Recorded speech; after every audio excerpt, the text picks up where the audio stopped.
Hello, this is Eric, and as you know, Hollywood ruins everything. For example, Hollywood frequently fails to do game movies right. Be it a strategy game, RPG, or video game, these movies fail to hit the same mark as the games they're inspired by. Whether this is because their story goes off the rails, or the movie just can't strike the same tone, or it just sucks in general, movies based on games are notorious for just being low quality and terrible in general. But there is a surprising exception to this. In 1985, a movie was made that did right by its inspiration. That movie was Clue.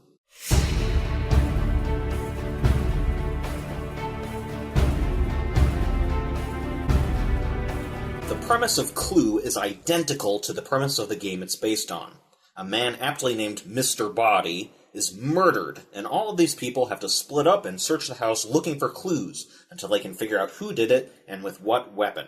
Over the course of time, even more people are murdered trying to figure it out. While it's a great premise, it's an abstractly simplified one. After all, the game itself doesn't care why you're in a mansion or why Mr. Boddy was killed. It doesn't give personalities to any of the junior detectives. The game itself is meant to provide the experience of murder mystery without caring too much about the details. The movie provides a bit more explanation and gives each of the characters more to work with. There's two main reasons for doing this. One, real life is more complicated, and it's hard to justify the scenario without there being more to it. And two, the motivations and actions of the characters are in part designed to simulate how the game works. In the game, you selectively show others cards from your hand, and work by process of elimination, logic, and a little guesswork to try and figure out who the murderer is.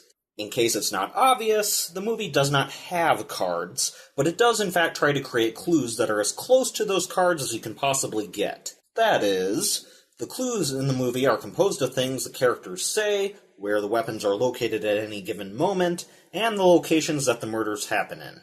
Just those wouldn't be enough to have a Clue movie, though. Many game movies follow the bare outline of what their games are, or a story, and still do not manage to capture the feel. There are two aspects of the feel of the game that the movie follows in order to get it right. The first is the tension of the murder mystery itself. In the game, if you try to solve the murder and guess incorrectly, you're out of the game, implied to be murdered. There's a tension as you try to figure out things before everyone else, and hopefully not guess incorrectly. In the movie, this tension is carefully cultivated with as many aspects of film and storytelling as possible. The movie is set in 1954, at the height of the Red Scare and McCarthyism. Paranoia is rampant, especially since every character is revealed to have a political job in Washington, D.C. That's not a coincidence. The setting is a big mansion on top of a hill during a thunderstorm. It's also guarded by dogs. Why is the car stopped? It's frightened. It's all horror imagery used to increase tension. People arrive slowly, and there's a slight awkwardness because nobody quite knows why they're there, and the tension is slowly ramped up as more and more is said until Mr. Boddy is killed. More and more murders occur, driving everyone crazy to figure out what's going on.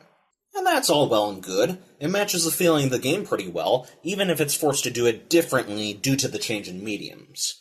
But more importantly, it tries and succeeds in the second and far more important feel of the game. The fun. You wouldn't play the game for your own health or just to solve logic puzzles. You'd play it because you enjoy it, because it's fun.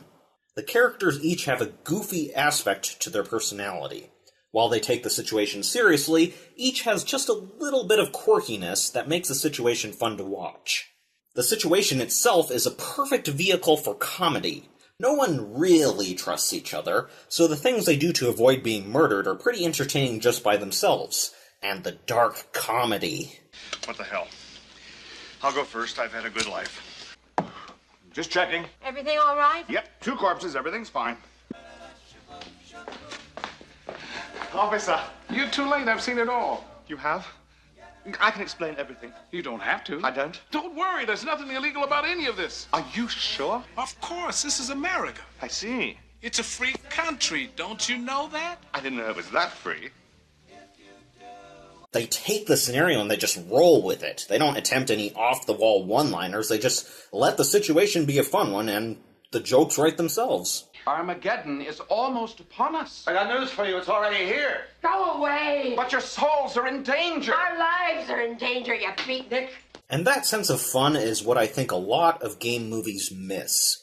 Each game has its own reason for being fun, and in focusing too much on the plot, characters, and other movie aspects, they forget about trying to translate the appeal of the game. If someone can point at a movie and say, yes, that is exactly what Mortal Kombat is like, or Battleship, or any other game you can think of, so long as it inspires the same feelings that you get when you play the game, then I think you can call it a success.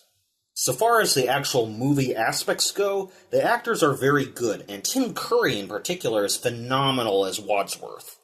They make the characters and scenario believable, and provide a good narrative flow mostly through their chemistry.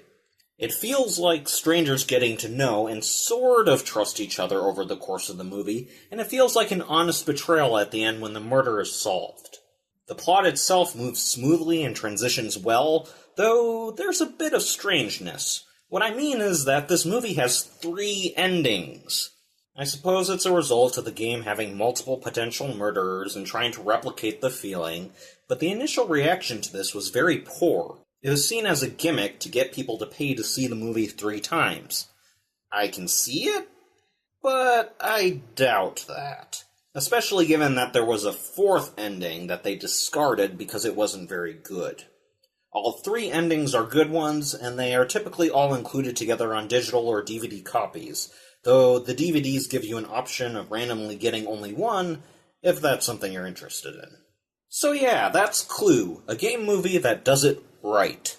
I know I've avoided talking much about the specifics, but given that it's a comedy, a murder mystery, and a pretty well-made film altogether, I don't have much to criticize, and I mostly want to encourage you guys to give it a watch without giving too much away. If you haven't seen it, of course. But if you have seen it, please let me know what you think in the comments below.